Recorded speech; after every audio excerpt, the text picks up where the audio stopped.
Bom, então, bom dia a todos. Um prazer estar aqui novamente, né, participando dessa audiência. Acho que me fiz presente em todas, né, elas desde a primeira. Então, o objetivo principal é justamente a gente dar transparência, né, a todos os resultados do trabalho que a gente executa. E, como já foi adiantado pela Patrícia, né, a avaliação atuarial é um trabalho que é uma obrigação de todos os RPPS, né, então todos os RPPS precisam executar essa avaliação atuarial uma vez por ano, onde a gente tem como principais objetivos dois grandes pontos, tá? Dois grandes aspectos, que seriam, basicamente, num primeiro momento, né, apurar, dimensionar o que nós chamamos de passivo atuarial, e um segundo seria o nosso plano de custeio, né? E o que seriam esses dois aspectos aqui dentro do contexto do trabalho, né? O passivo atuarial ele vai representar justamente o tamanho do compromisso do RPPS como um todo, né? Por compromisso de um sistema de previdência, a gente deve recordar, né, que estamos falando aí de uma promessa de pagamento de benefício de aposentadorias ou, né, de pensão por morte para todo o grupo de segurados que faz parte desse sistema de previdência.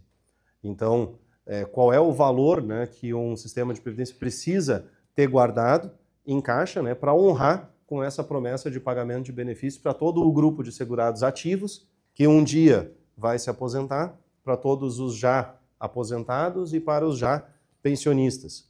Lembrando, né, que estamos falando aí de benefícios que são de caráter vitalício, né, que vão durar aí 10, 20, 30 anos ou mais para cada uma dessas pessoas. Então, o dimensionamento desse valor do compromisso, né, é o principal aspecto aí do trabalho da avaliação atuarial e tem esse nome, né, de passivo atuarial ou reserva matemática ou provisão matemática que vai ser escriturada lá na contabilidade. O segundo ponto que eu falei foi o plano de custeio. E por plano de custeio a gente deve interpretar, né, como sendo o conjunto das alíquotas que são praticadas, né, que são devidas, que devem ser recolhidas por quem participa desse sistema, né? E aí quem participa desse sistema, basicamente, são duas pontas, onde nós temos, de um lado, o grupo de segurados, né, os servidores ativos, aposentados e pensionistas, e na outra ponta o município, né, o ente patronal. Então, a avaliação atuarial, todos os anos, ela vai receber essa base de dados atualizada, né, um ano posteriormente à anterior. Nessa base de dados vão estar contempladas todas as movimentações que ocorreram, ou seja, eventuais novos servidores que ingressaram, movimentações de remuneração que ocorreram também, né, de um ano para o outro, exonerações, óbitos, novos benefícios que foram concedidos, e aí vai ser dimensionado esse novo passivo atuarial e verificado, né, se o plano de custeio que está sendo praticado, o conjunto das alíquotas, ele pode ser mantido ou ele precisa de alteração. E se ele precisa de alteração, cabe também, né, justamente ao atuário indicar que novo plano de custeio seria esse.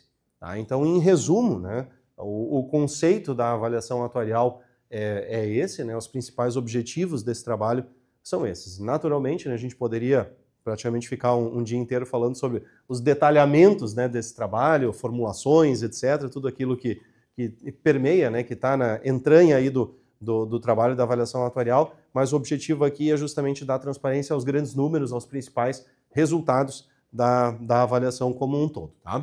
Então, recordando, né, como a Patrícia já adiantou, estamos falando da avaliação atuarial 2025, relativa ao encerramento do exercício de 2024, e aqui nós temos um quadro, né, onde fica demonstrado as principais características do grupo de segurados do RPPS. Né? Então a gente está falando aqui de mais ou menos um grupo de 2.200 pessoas aproximadamente, né, onde a gente ainda tem uma predominância de servidores em atividade, naturalmente, né, por ser um RPPS jovem ainda, né, então a gente ainda tem um grande grupo, né, de servidores ativos. Chama atenção aqui a proporção, né, também das mulheres em relação aos homens, né, quase 5 para 1, então é uma relação bastante grande, né? A gente costuma ver essa predominância das mulheres no serviço público, isso é muito comum, mas a gente vê aí algo, por vezes, em torno de 2, 3, quando muito 4, né? Aqui realmente chama atenção o fato, né, de a gente estar com uma proporção aí de 5 para 1, né? Então a gente tem também aqui as remunerações médias, os benefícios médios, as idades médias. Para que serve, né? Para que eu gosto sempre de trazer esse quadro? Para recordar que para cada uma dessas quase 2.200 pessoas, a gente está prometendo pagar um benefício. E esse benefício, né, ele vai ter essa duração que a gente não sabe exatamente ao certo quanto que vai ser, mas numa média certamente vai durar aí mais de 20, 25 anos, alguns casos aí passando de 30 ou até 40 anos de recebimento, né, de benefício por essa pessoa. Então, serve, né, justamente para a gente tentar refletir sobre aquele conceito inicial que eu trouxe, né, do passivo atuarial, do que seria o passivo atuarial, que basicamente seria um somatório, né, de tudo aquilo que a gente promete pagar para cada uma dessas 2.200 pessoas por todo este período de 10, 20, 30, 40 anos. Tentem imaginar, né, uma soma disso tudo, e aí depois a gente vai ver, naturalmente, os valores que representam, né, esse compromisso do fundo de vocês. Em relação a outras questões aqui, né, nessa tela a gente tem várias informações, e aí eu vou detalhar uma por uma, começando pela questão do plano de custeio, tá, relacionado ao custo normal. Então nós temos aqui as alíquotas que são praticadas pelo município de 14,93% e os 14% cobrados dos segurados e dos aposentados e pensionistas, sendo que o aposentado e pensionista contribui, porém contribui somente sobre a parcela do benefício que excede o teto do INSS. Quando a gente olha para esses 28,93%, lá na database, né, de julho de 2024, que foi a folha considerada para a execução da avaliação atuarial 2025-2024, isso gerava em torno de 2.360.000 de arrecadação, contra uma folha de benefícios, né, de aposentados e pensionistas que já montava aí em torno de 700 mil reais por mês. Então, no caso de vocês aqui, né, em relação à arrecadação das alíquotas normais, há uma sobra de em torno de 1.650.000 todos os meses. Mas, para além, né, dessas receitas de custo normal, dos 14,93 e dos 14, existe também um custo suplementar, que é um custo que o município vem arcando, né, com a finalidade exclusiva de pagamento do déficit atuarial, e mais uma receita que vem se avolumando, né, agora, de compensação previdenciária, que é uma parcela do benefício que vem majoritariamente do INSS. Né? Lembrando aqui que até a criação, né, do RPPS de vocês, todas as contribuições de vocês eram vertidas para o INSS. Né? Então, uma parte desses benefícios que hoje são concedidos, né, desse grupo de pessoas, vai ser paga, né, pelo INSS até o fim da vida. Então, a gente já começa a ver um volume, né, ficando cada vez maior dessa receita aí dentro da composição do fundo. Né?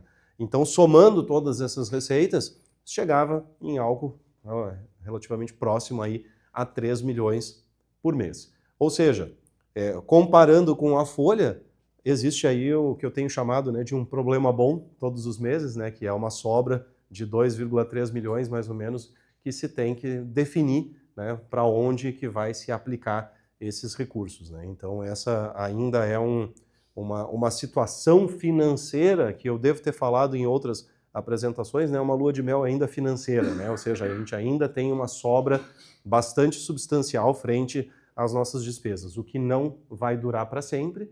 Né? Se a gente comparar em termos proporcionais, isso já foi muito maior, né? Não em valores nominais, mas proporcionalmente, né, a gente já teve isso muito maior. Tanto quanto essa questão da taxa de dependência. Né? Hoje, então, a gente tem basicamente 10 servidores em atividade para cada benefício pago, o que é um número ainda extremamente fora, né, da média, do comum, mas que também guarda relação pelo fato de vocês serem um RPPS jovem, né, recentemente criado. Para vocês terem uma noção só de média, né, aqui no Rio Grande do Sul a gente não deve chegar numa média aí de 3 para 1. Provavelmente deve ficar algo em torno de 2,5 servidores em atividade para cada benefício pago. Né? Então, realmente, aqui a gente tem uma média uma taxa, né, bastante interessante. E claro, né, que no ano passado, pelo menos até julho de 2024, tivemos um auxílio, né, nessa taxa de dependência, porque ingressaram 250 novos servidores nesse período, um grupo bastante representativo, né, de novos colegas, de novos servidores aí que vieram a compor a massa de segurados do Fundo de Previdência. Esse grupo de pessoas entrou com uma idade média, eu diria que razoável, até abaixo do que a gente tem visto em muitos casos, né, entraram já com 35 anos de idade média. Ao mesmo tempo foram concedidos 34 benefícios, um total de 122 mil por mês, e o que se espera, né, o que se avizinha aí para os próximos 5 anos, é um número bastante considerável, né, bastante grande aí de servidores ativos que podem vir a se aposentar. Ou seja, servidores que estão em atividade que vão, né, completar os requisitos para a aposentadoria e vão poder, né, trocar de lado, né, sair da atividade e virar despesa, né, dentro do fundo.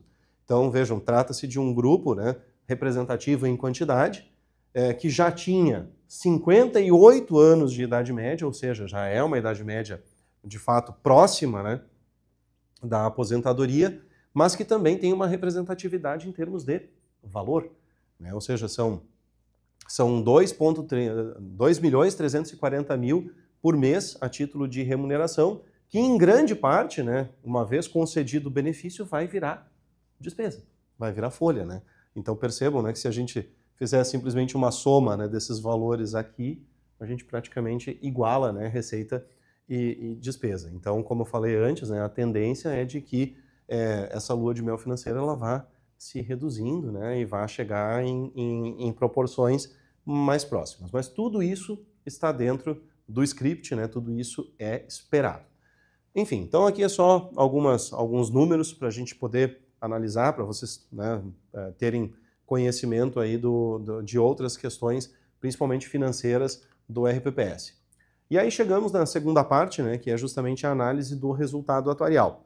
E aí quando a gente fala de resultado atuarial, nós estamos falando basicamente de uma comparação, né, de valores onde a gente tem de um lado todos os ativos do RPPS e do outro lado o nosso passivo, né, do RPPS. Ou seja, a gente vai comparar tudo aquilo que o RPPS possui de recursos, hoje já constituídos e a receber, pactuados em lei, contra todo o meu compromisso, né? Tudo aquilo que eu deveria pagar e ter, né, de recursos hoje para fazer frente ao pagamento prometido aí de aposentadorias e pensões por morte.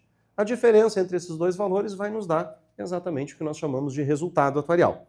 Tá? Então, analisando aqui os números de vocês, se encerrou, né, o exercício de 2024 já com 280.644.000 acumulados. Né? Então, vejam, né, o potencial, né, que foi nesses quase 10 anos aí, né, de existência do fundo, o quanto de recurso, né, que de fato se acumulou em relação aqui ao recolhimento das contribuições. Né? Então, a gente já chega aí num patamar de 280 milhões no fim de 2024. Não há dívidas reconhecidas, né? Então isso significa que o município sempre se manteve adimplente frente às suas obrigações, né, previdenciárias, então não temos nenhum parcelamento, que é o termo que a gente usa, né, para a questão de dívidas, mas temos o que nós chamamos de plano de amortização. Plano de amortização vai ser uma lei que prevê uma sequência de pagamentos de alíquotas ou aportes, no caso de vocês aqui, de alíquotas, né, que tem como objetivo único e exclusivo pagar o déficit atuarial. Tá? Então, o valor que a gente vai ver ali, ele representa o que seria a perspectiva de toda a sequência de alíquotas de 2025 até o encerramento do plano, como se fosse pago de uma só vez. Tá? Como se fosse um pagamento à vista, né? Uma perspectiva de longo prazo trazida a valor hoje, né? Então, nós estamos falando aqui de 140 milhões e 42 mil.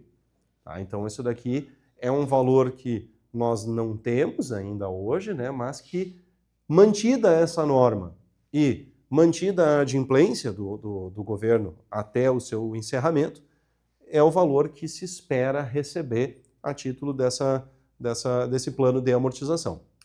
Somando tudo isso, se chega, portanto, né, então, em 421 milhões e 46 mil. Isso daqui representa, portanto, o nosso ativo garantidor. Okay? Então, de um lado, agora a gente já sabe o quanto que nós temos. Precisamos agora conhecer, né, o quanto que temos que ter, que é o passivo atuarial. E esse passivo atuarial ele foi apurado em 403.603.000.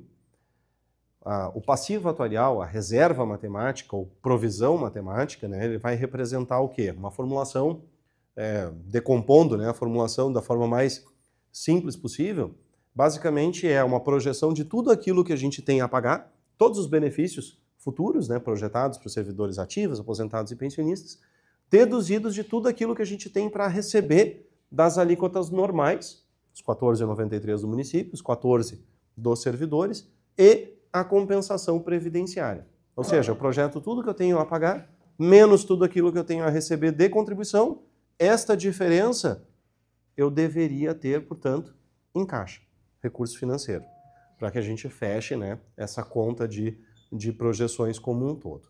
Tá? Então, a gente sempre salienta aqui nas reuniões, né, reuniões aqui na audiência pública, na reunião de conselho, a relevância que a compensação previdenciária, né, tem dentro de um RPPS como o de vocês, um RPPS mais recentemente criado, né, que tem um peso muito grande de receita, né, em partes, vamos dizer assim, com aspas bem grandes, ocultas, que está lá no INSS, mas que dentro do cálculo atuarial ela tem um peso bastante relevante, né, e que naturalmente a gente precisa monitorar esse acompanhamento para ver se aquilo que a gente espera receber, principalmente do INSS, de fato está se cumprindo. Tá? Então esse é um ponto que a gente sempre levanta aqui e constantemente vem monitorando. E o que a gente tem visto é que isso, né, está bastante aderente àquilo que se projeta. Né? Bom, conhecidos então as duas grandezas, a gente compara as duas. Né? Eu tenho 421 milhões contra 403, chegamos, portanto, a uma diferença, né, positiva de 17 milhões e 400. Essa diferença positiva é o que nós chamamos então de superávit atuarial. Então é uma sobra, mas, né, é uma sobra que advém, né, de algo projetado. Porque pode se passar na cabeça, né, pô, então realmente o fundo já tem 17 milhões sobrando. Podemos devolver isso para o município? Podemos, né, gastar isso de outra forma? Não, né? A gente precisa recordar que uma parte desses 421 milhões não estão ainda no caixa de posse do fundo de previdência. Então, olhando na tela aqui, se a gente zera aquele valor em laranja, que seria, né, o plano de amortização, a gente compara o que de fato tem, né, de recursos, que são os 280 milhões aplicados, né, no mercado financeiro, contra o passivo atuarial de 403 milhões, e aí nos dá uma diferença negativa de 123 milhões, basicamente. Né? Ou seja, existe ainda, né, diferença negativa, que nós chamamos de déficit atuarial, portanto, existe, né, um déficit atuarial que ele vem sendo combatido, né, por meio de um plano de amortização que, em 31 de dezembro de 2024, o resultado, né, que se mostrou é que esse plano de amortização ele é suficiente, e não só suficiente para fazer frente ao déficit, como ele prevê uma folga, né? Mas é uma folga que é projetada, que ela vem, não vai ser, esses 17 milhões não serão aportados agora em 2025, agora em 2026, entre 2025 e 2028, não, isso é uma projeção ao longo de todo o período de existência do plano de amortização. Tá? Então, basicamente esse, né, é o resultado que foi apurado da avaliação atuarial 2025-24. E aí, só para a gente fechar também, temos aqui, né, o quanto que é o gasto patronal total, o que representa aqui os 14,93% de alíquota normal, mais o custo suplementar, também por meio de uma alíquota de 6,87%, que na soma chegamos aí a 21,80%, né? Que eu continuo repetindo aqui para vocês, né? Trata-se de uma alíquota bastante baixa, né? Principalmente se comparada a outros municípios que têm RPPS, e principalmente aqui no Rio Grande do Sul, né? A gente fala aí de municípios com 30%, 40%, 50%, 60% de alíquota, né? Então aqui é um custo que ainda nominalmente ou visualmente relativamente próximo, né, àquele do INSS, mas representa aí uma grande vantagem, né, a implementação desse sistema de previdência como um todo. E o último indicativo da avaliação atuarial, como eu falei lá no início, né, a questão do plano de custeio, a gente tem aqui a manutenção, uma sugestão, né, de manutenção da Lei Complementar 50 de 2023, que, a bem da verdade, traz, né, uma sequência de 30 anos de alíquotas suplementares de 6,87%, que vão de 2025 até 2053, e lá em 2054 um pequeno ajuste, né, para 6,88%. Então, não está escrito aqui, né, mas decorrente dessa soma de todas essas alíquotas até 2054 é que vem aqueles 140 milhões, aquele valor que estava em laranja na tabela. Então, aquela sobra que a gente viu dos 17 milhões vem um pouquinho, né, de cada ano que vai sendo pago aqui. Tá? Então, a indicação, né, final seria justamente de manutenção aí desta lei. Tá? E, por fim, trago aqui, né, uma outra forma de a gente enxergar a distribuição, né, de como o que se espera que vai acontecer ao longo do período em relação a este grupo de segurados ativos, aposentados e pensionistas, onde a gente vê a curva aqui roxa, né, sendo a curva das receitas, curva amarela ou laranja a projeção das despesas, né, e alguns marcos aqui só para comentarmos, né, que em 2025 nós teríamos 232 servidores ativos que estariam aptos, né, a se aposentar. Em 2035, percebam, né, nós poderíamos ter uma inversão financeira. O que significa isso? Que o RPPS passaria a arrecadar menos, né, do que gastaria com benefício. Só que isso, gente, isso é móvel, porque isso daqui considera exatamente o grupo aquele que eu demonstrei lá, sem o ingresso dos servidores futuros. Eu até comparei com o gráfico do ano anterior, e esse apontamento aqui, né, de inversão financeira, no ano anterior era 2034, ou seja, com o ingresso, né, massivo da quantidade de novos servidores, acabou sendo empurrado aí um ano para frente também. E isso, naturalmente, né, ao longo do tempo, a gente vai percebendo essa movimentação, onde exoneram-se pessoas, né, entram novos servidores, saem por aposentadoria, então isso é vivo, né, de um ano para o outro a gente vai sempre perceber essas movimentações. Aqui, em 2054, a gente tem um pequeno peralzinho, né, em relação à receita, quando se encerra o plano de amortização, e lá em 2063 seria a estimativa, né, do último ativo que completaria os requisitos para se aposentar. Então, basicamente, né, a gente teve um resultado positivo, né, neste ano. Foi um ano também que foram verificados também muitas questões relacionadas à base de dados, né? Foi feito um trabalho de uma verificação assim com maior acuidade, né, em relação à qualidade e consistência cadastral. Então, esse resultado nos dá também uma segurança maior ainda, né, porque naturalmente a avaliação atuarial ela depende, né, dessa parte das informações cadastrais, das informações do banco de dados, né? Então foi feito também todo um trabalho internamente aí, né, nesse sentido. Várias questões foram modificadas, né, melhoradas, corrigidas, e isso acaba sendo traduzido aqui. E sempre que há uma correção, sempre que há uma modificação de dados, a gente fica naquela expectativa. Será que essa correção vai impactar positivo ou negativamente no resultado? Porque a gente não sabe, né? Mas, de qualquer sorte, né, o resultado ainda se manteve positivo dentro de um contexto. Então, basicamente, são essas, né, as informações, e fico à disposição também depois, né, se tiver algum ponto, algum questionamento. Passamos para a Núria já? Então, Núria, contigo. Então, pessoal, bom dia a todos. Acredito que a grande maioria já me conheça, Núria da Referência. Sou consultora previdenciária de compliance da empresa. Trabalho mensalmente com a parte do comitê de investimento, em reuniões mensais, ou online ou presencial. Então, vou falar rapidamente sobre onde está o dinheiro de vocês. O Guilherme falou sobre o passivo, eu vou falar sobre os ativos, os 281 milhões do ano passado e os 300 e poucos milhões que nós encerramos agora em maio. Tá? Posso passar?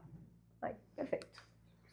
Então, pessoal, como o Guilherme já apresentou, em dezembro do ano passado, nós encerramos com mais de 281 milhões.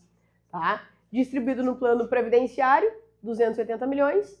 Na parte do plano administrativo, 928 mil. né? E a parte do plano legislativo de 494 mil.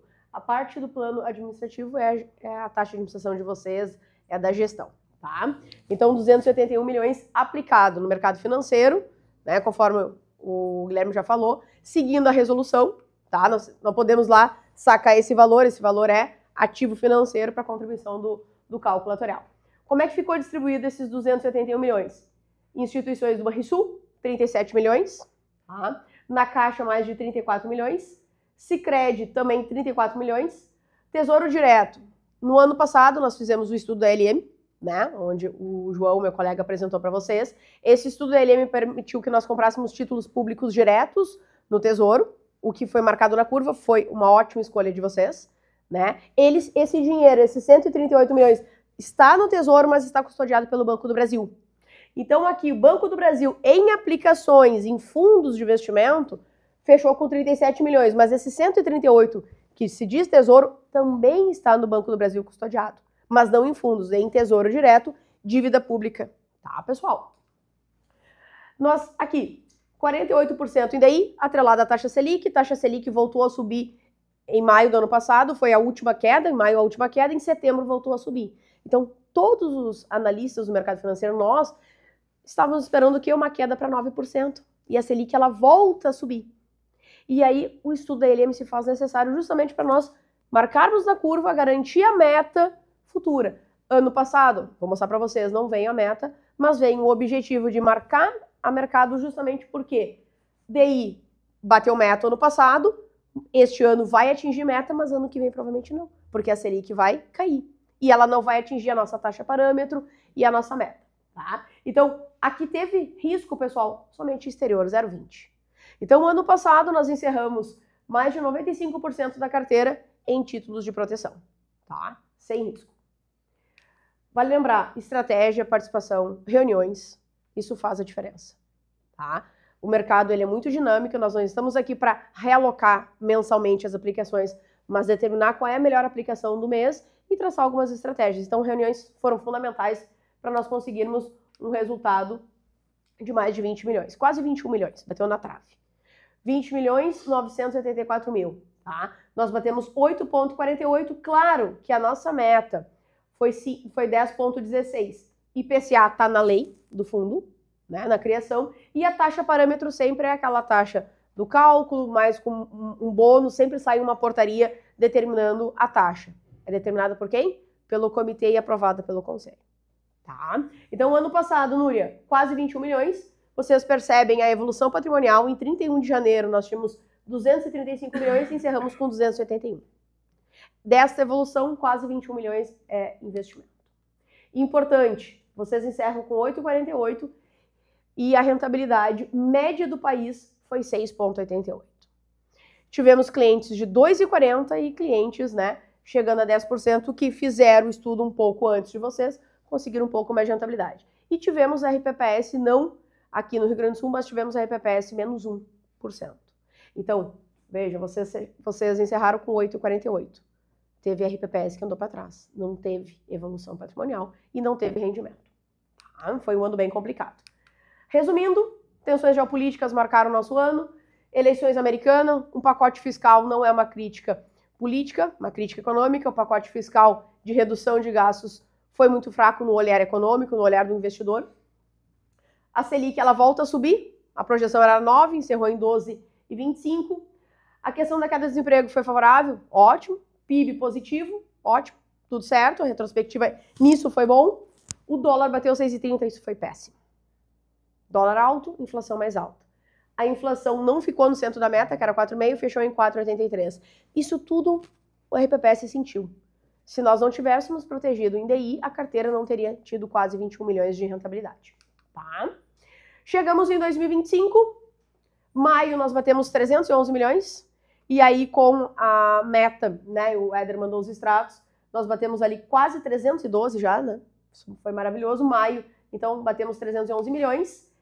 Distribuído, pessoal, agora vocês percebem que tá quase, e agora com essa aplicação deste mês a gente tem mais título público marcado na curva, tá? E proteção em DI. O exterior foi vendido agora, também, né? Nós não temos mais nada no exterior. Renda variável nós não estamos trabalhando neste momento.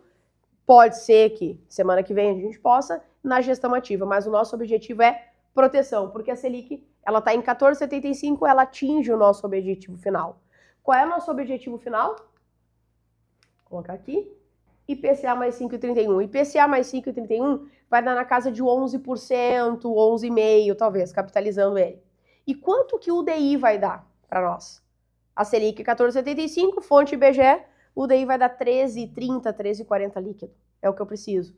Marcando na curva como vocês estão fazendo, o título público não tem risco de perda. Tá? Então, a meta, provavelmente nós vamos chegar ano que vem, aqui em 2026, vai estar tudo certinho, meta alcançada. Título público, então, comprado dentro do estudo LM, não se preocupem, que nós não precisamos desse valor aplicado em títulos públicos, né? Que a gente marcou aqui, ó, em 2029, 32, 30 e 29. Nós não podemos mexer nesse dinheiro, porque nós não precisamos. Vocês têm um equilíbrio, como o Guilherme mostrou, muito bom. Tá? Pessoal, o dinheiro de vocês, Tesouro, mais de 153 milhões, segue no Banco do Brasil. Isso é importante, custódia Banco Público. Banco do Brasil em aplicações 47 milhões, Banrisul 37 milhões, Caixa 38 e Sicredi 35. A tendência é nós, né, tirarmos cada vez mais dinheiro da parte dos fundos e aplicarmos dentro do limite do Tesouro. Tá? E por fim, nós batemos 16 milhões 301. Núria, 21 milhões em 12 meses do ano passado. Em 5, nós já estamos com 16 milhões 301. A nossa meta, 4,98, proporcional aos 5 primeiros meses, e batemos 5,60. Parabenizo o comitê, parabenizo o conselho que, né, dá ferramentas e subsídios para o comitê agir, e aí a nossa meta está bem encaminhada. 279 milhões em 31 de janeiro e 311 agora em maio. Tá? Totalmente enquadrado, não tem nenhum ativo enquadrado, não tem nenhum fundo com problema, tudo dentro do quê? Da resolução. Então, para o pessoal que ainda não sabe, nós temos uma resolução 4963 de 2021, que ela alterou a 3922 de 2010. Então, desde 2010, nós temos parâmetros, resolução para ser seguida. Se nós não seguirmos, vai ter um apontamento no DAIR, que é o demonstrativo das aplicações, e apontamento pelo TCE. Então, tudo que nós estamos fazendo, tudo que o comitê, junto com o gestor, o conselho, vem fazendo, está totalmente enquadrado. Tá? Muito obrigado, fui breve, conforme a gente combinou. Certo, sim. Bom dia oficialmente a todos que eu não dei ainda. Obrigado, Núria, obrigado, Guilherme. O que o Guilherme falou antes é muito fato, assim, é importante. Eu fico feliz de ver os colegas, ver o legislativo, ver o executivo aqui presente, porque o cálculo, conforme mais a gente vai vendo e ouvindo, mais palpável ele vai ficando, assim, porque no primeiro momento parece algo super complexo e quando a gente vai se familiarizando com o tema, ele vai ficando, cada ano que passa vai ficando mais fácil de entender. Digo isso porque quando a gente entrou em 2022 parecia um universo um pouco assustador, assim, e agora a gente já começa a ver que não é tanto assim, né? E como o Guilherme falou que assim, ele não é estático, então assim, a importância de cumprir, a lei já traz isso, de ser feito anualmente, justamente porque ele muda todo ano as informações, e a gente precisa estar acompanhando isso, né, permanentemente, e assim como para o cálculo é importante, a questão dos investimentos também não é estática, né? A gente fica acompanhando mensalmente, justamente porque o mercado é volátil, as coisas vão acontecendo e vão atingindo a gente, e que com orgulho hoje a gente pode dizer que temos um patrimônio líquido assim, bem pomposo, né? Então, não é à toa que a gente fala da responsabilidade do comitê, da unidade gestora, dos conselhos, porque isso é algo realmente muito sério, né? Eu fico feliz de ver que a gente avançou nessa questão dos rendimentos. Agora, em 2025, em virtude de algumas mudanças que a gente fez ano passado na carteira, por acompanhar isso mensalmente. Então, dentro da prestação de contas que a gente apresentou já em janeiro... Eu posso quebrar o protocolo um pouquinho? Pode. Não, Pode. Eu vou ter que sair para uma outra reunião. Pode. Eu só queria falar brevemente, Pode sim. aproveitar que o Éder tocou no assunto. eu fico... Não, quer gravar? Eu fico do teu lado. Vou ficar aqui, ó. Não, só... o Éder trouxe essa questão do grau de amadurecimento que tiveram.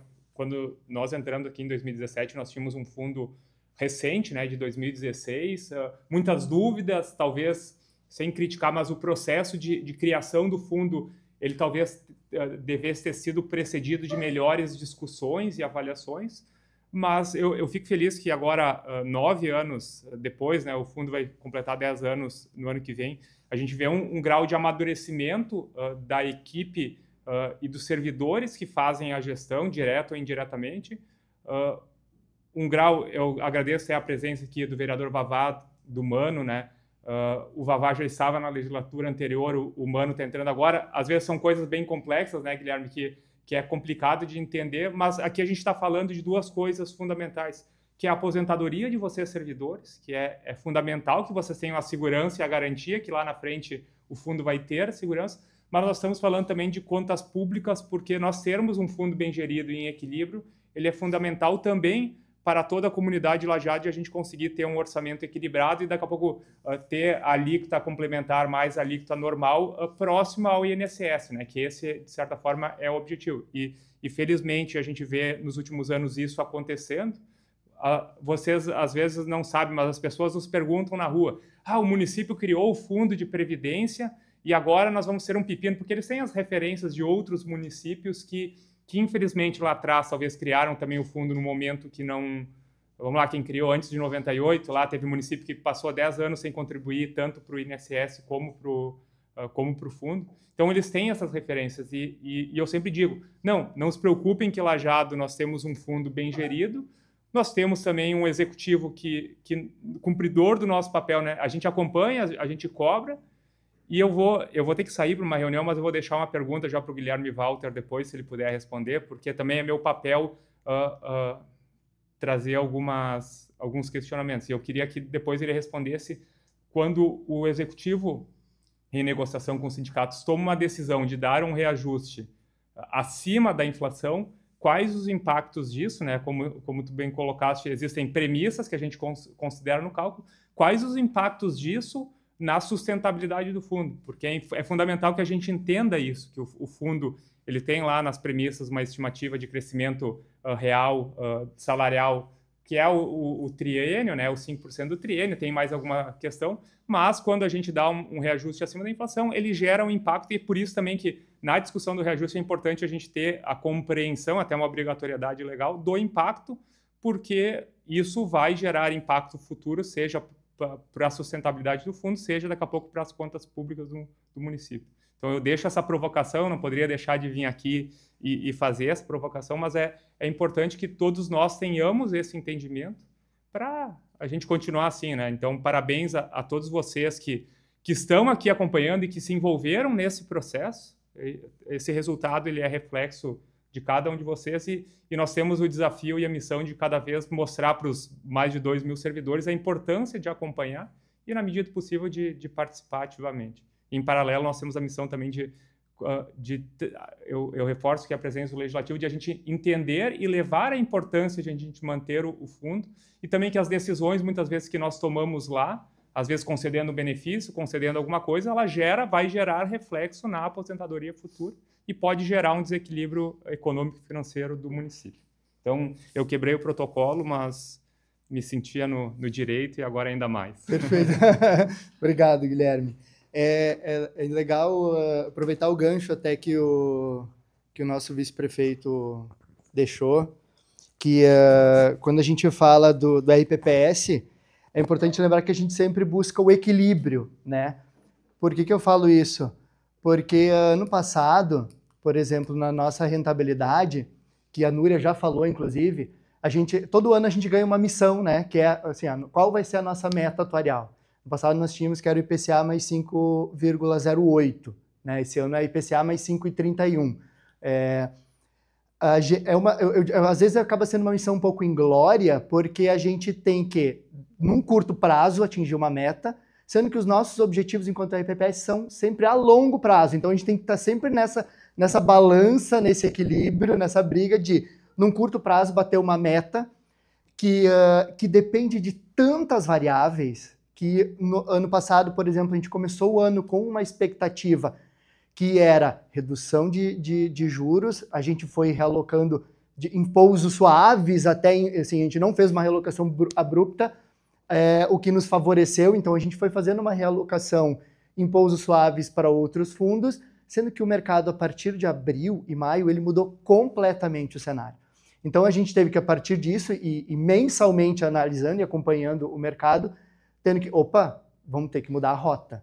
Porque como a gente foi vendo, bom, a gente não vai conseguir bater a meta, o que a gente pode fazer para minimizar o impacto de tudo isso que a gente está assim, suscetível, né? Então porque no fim das contas a gente não quer, enquanto fundo, por exemplo, esse ano a gente já está assim, 112% da meta, acima da meta, a gente enquanto fundo não está assim, eu não quero performar de forma maravilhosa, assim, eu não preciso ficar super acima da meta, correndo risco, inclusive, nas nossas aplicações, porque o que eu preciso é buscar o equilíbrio.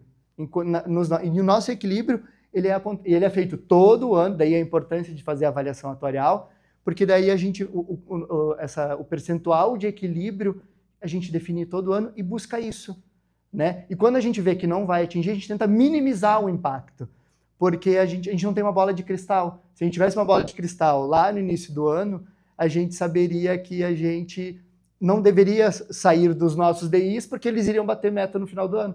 Só que a taxa Selic, que tinha uma projeção de talvez, em vários analistas diziam que fecharia o ano com menos de 2 dígitos, a gente finalizou o ano assim com aumento de Selic, né? Então, é importante a gente ficar assim, lembrar sempre disso, que o nosso objetivo sempre é o equilíbrio. Eu vou trazer, a gente já apresentou esses valores, essa prestação de contas em janeiro, mas a gente reforça a questão da transparência e de todas as possibilidades que a gente tem de trazer os números de novo para os servidores. A Núria já falou, nós fechamos o ano com mais de 281 milhões, agora em maio já estamos com mais de 311 milhões, aumentamos em mais de 10% o nosso patrimônio. Essa realocação que nós fizemos no ano passado em compra de títulos públicos, a gente fechou em mais ou menos uns 49%. Esse ano, com novas compras, novas aquisições, a gente já está agora, esse mês, mais ou menos uns 59% do patrimônio em compra direta de título público, com marcação na curva, com a rentabilidade numa média de IPCA mais 7 e alguma coisinha. Então, assim, que as compras que a gente fez numa média deram isso de rentabilidade, ou seja, acima da nossa meta. Então, a gente tem 40% do patrimônio para trabalhar. Então, assim, esse ano ainda a gente provavelmente vai continuar nos DIs. A gente saiu dessa nesse pedacinho de renda variável que a gente ainda tinha, a gente realocou esse mês porque ela teve uma rentabilidade bem positiva. Bateu o nosso aporte, a gente tinha como estratégia nunca realizar prejuízo. Então, a partir do momento que deu um ganho, fizemos a realocação, tiramos, fomos para o DI, que é o que está garantindo esse ano.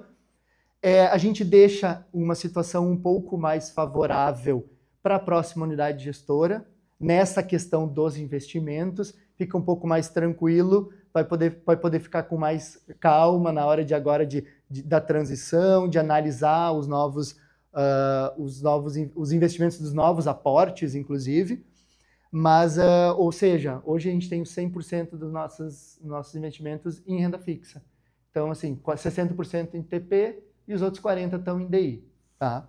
O que não significa que vai permanecer assim por muito tempo, né? Provavelmente ano que vem, porque a gente está assim, inserido num universo que não é estático, então, assim, provavelmente ano que vem já vai começar a se falar em redução de taxa de Selic, e daí, a partir disso, a gente vai ter que traçar uma estratégia de realocação de carteira.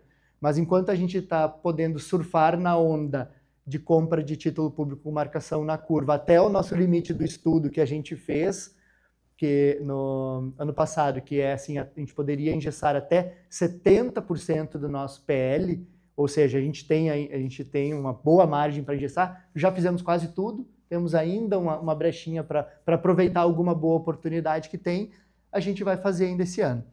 Então, a Núria, eu não vou ser repetitivo aqui, a Núria já comentou melhor do que eu ainda. É importante a gente falar que a nossa rentabilidade, apesar de não termos batido a meta, a gente teve um ganho real, né, nas nossas rentabilidades, acima da inflação. A inflação fechou 2024 com 4,83%, nossa rentabilidade foi de 8,48% por esses fatores aqui elencados, que a Núria já explicou antes. Também os nossos rendimentos, né, esse ano nós já estamos com mais de 16 milhões em rentabilidade de janeiro a maio, muito em virtude, porque agora essas aplicações, esse investimento que a gente fez em TP, está nos dando uma média de mais de 1% por mês, tranquila, sem nenhum tipo de volatilidade. Nós passamos por momentos onde a gente teve rentabilidade negativa, lá em 2022, que foi bastante turbulento. Eu acho que um mês em 2024 também teve uma rentabilidade, não sei se deu negativo, mas ficou no 0 a 0. Então, essas realocações nos permitem uma maior tranquilidade assim, nas nossas reuniões mensais, inclusive, a partir de agora, né? Enquadramento, a Núria já falou. A gente traz na prestação de contas um comparativo, inclusive, com os nossos rendimentos, por exemplo, foram de 20 milhões ano passado, e o total das nossas despesas pagas pelo IPPS foi 10.311. Então, a gente teve uma sobra, né, em tudo que a gente teve de rendimentos, só dos rendimentos dos nossos investimentos. Não estou nem falando dos aportes, do nosso aumento do patrimônio pelos aportes mensais. Só dos nossos rendimentos, das nossas aplicações, pagou todas as despesas e ainda sobrou, né? Mais ou menos a metade. E dentro, né, nessas despesas que eu elenquei ali, a gente fechou 2024 com 214 aposentadorias e pensões, 199 aposentadorias e 15 pensões, num total de 8 milhões em aposentadorias, mais 421 mil em pensões. Só para vocês terem um comparativo, esse ano já em maio, a nossa folha fechou com 242 inativos, né, entre aposentados e pensionistas, dá acho que 227 aposentados e manteve os 15 pensionistas. Então, a gente teve 28 aposentadorias feitas agora de janeiro até maio. Dito isso, dessas aposentadorias, então eu vou passar a palavra para a Patrícia, que vai encerrar a prestação de contas. Bom dia novamente a todos, então, né, dando sequência à nossa prestação de contas, que, como o Éder falou, foi apresentada já no início do ano, em janeiro, e a gente sempre retome até, porque hoje a gente está gravando e depois vamos disponibilizar os colegas que não podem estar presentes, que assistam. Os processos de aposentadoria, então, são encaminhados ao Tribunal de Contas do Estado para registro. É importante, então, a gente citar que de todos os processos de aposentadoria que a gente já que estamos pagando hoje, cerca de 56,9% já estão registrados pelo TCE. Então, elas já estão homologadas, são num total de 116 processos. A partir dessa homologação, esse registro do Tribunal de Contas nos autoriza a receber, então, a fazer o pedido de compensação previdenciária. Por isso, a importância de que esses processos estejam adequados, né, corretos, e que o Tribunal de Contas registre esses processos, porque o valor de compensação previdenciária é uma importante receita para o nosso RPPS. Então, como o nosso atuário Guilherme já ressaltou, a gente tem muito tempo de servidor seletista vinculado ao INSS, que se aposenta agora usando aquele tempo, mas esse dinheiro do INSS vem vindo pingadinho para a gente neste momento agora, depois que o Tribunal de Contas analisa esse benefício, diz tá ok, né, registra esse benefício, a partir daí a gente faz o pedido da compensação previdenciária e quando ela é homologada também, ele passa a entrar como receita do RPPS mensalmente, né? Então, a aposentadoria do Éder, por exemplo, né, ela tem 30% do tempo do Éder foi de contribuição para o INSS, mensalmente o INSS vai passar para o RPPS uma parcela pequenininha do que corresponde ao tempo dele de contribuição no INSS ou outro regime de previdência. Então, no ano passado, a gente teve o deferimento de 48 requerimentos de compensação previdenciária, o que gerou uma receita, um fluxo mensal de 88, quase 89 mil reais, e a receita executada de um pouco mais de 3 milhões, então, que a gente recebeu no ano de 2024. Reforçar o que já foi dito pelo Guilherme e pelo Éder, que no ano passado e desde a criação do RPPS, o município vem cumprindo com a sua obrigação, que é repassar mensalmente e de forma tempestiva as alíquotas de contribuição do servidor e do ente, do município, né? Já o cálculo, a avaliação atuarial de 2024 já previu a manutenção da alíquota suplementar de 6,87, o município tem uma alíquota normal e uma suplementar, que refere-se à amortização, a esse plano de amortização que o Guilherme apresentou antes, e manteve-se em 6,87, já está sendo aplicada, então, desde o dia 1º de janeiro de 2025. Pelo terceiro ano consecutivo, a gente fica feliz de poder compartilhar que o município de Lajeado, que o RPPS de Lajeado, ele permaneceu com o conceito A no indicador de situação previdenciária do Ministério da Previdência. Então, dos 2.138 RPPS do Brasil, apenas 55 estão classificados nesse conceito A. Então, a importância dos 331 RPPS do estado do Rio Grande do Sul, apenas 4 estão classificados nesse conceito. Então, o Ministério da Previdência analisa diversos quesitos de gestão de saúde financeira, né, de passivo ou não atuarial, de manutenção dos conselhos, ele analisa diversos quesitos e ele faz essa classificação de todos os RPPS. Então, no Brasil, fizemos parte então dos 55 registrados que estão cadastrados e nesse conceito A, e no Rio Grande do Sul são 4 dos 331. No ano passado também, a gente acabou galgando um grau maior do Progestão, que é um programa do governo federal, um programa do Ministério da Previdência, né, que também premia as boas práticas de gestão nos regimes próprios. No Brasil, são 265 regimes que buscaram essa certificação e que estão certificados, e desses 98 estão no nível 2.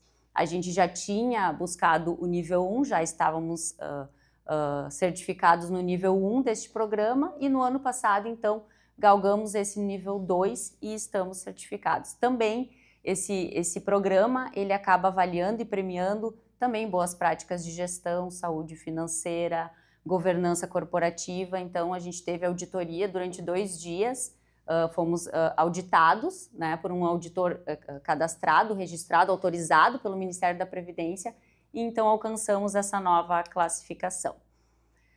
O nosso CRP, ele tinha validade até hoje, né, o CRP do município de Lajeado, e agora pela manhã a gente já, né, no dia que ele tem o vencimento, a gente já consegue rodar, já estamos com ele renovado para mais 1 ano. O CRP, então, é importante que 6 meses.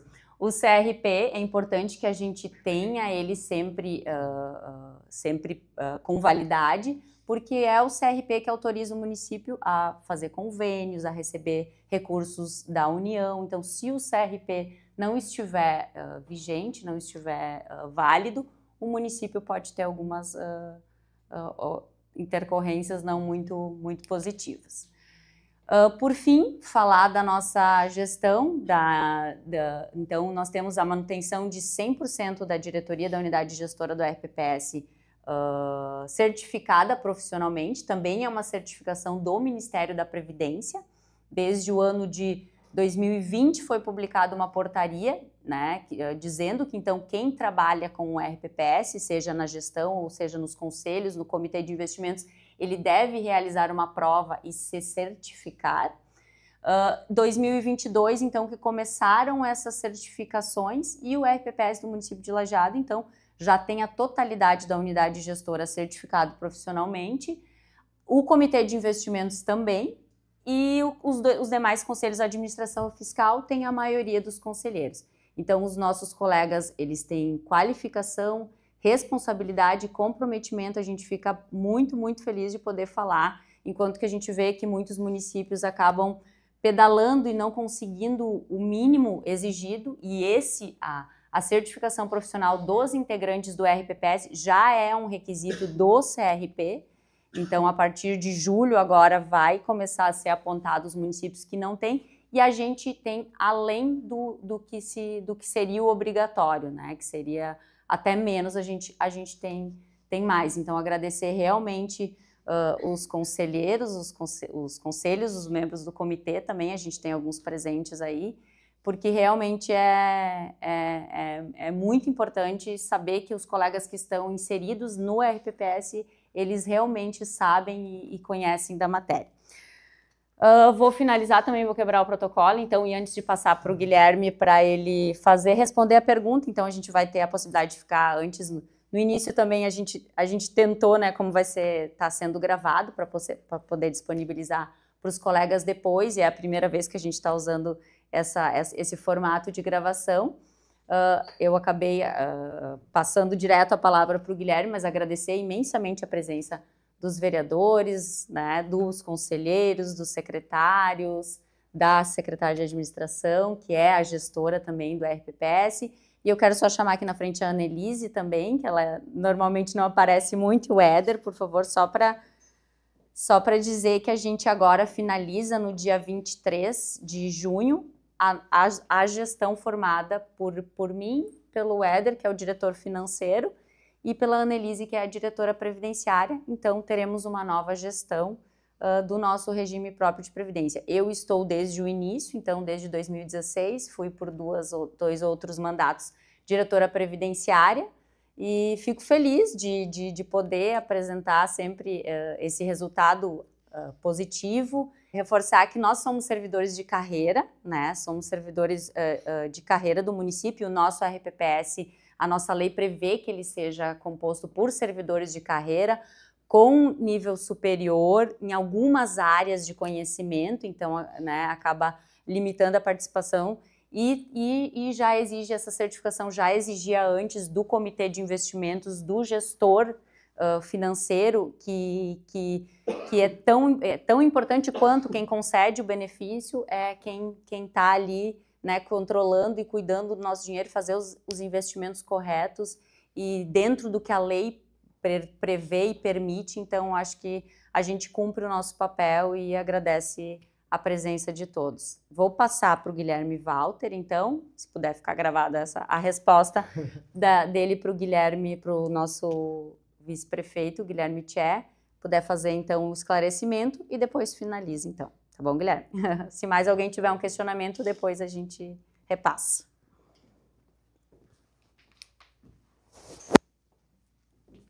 Vou botar de novo. Não tem problema.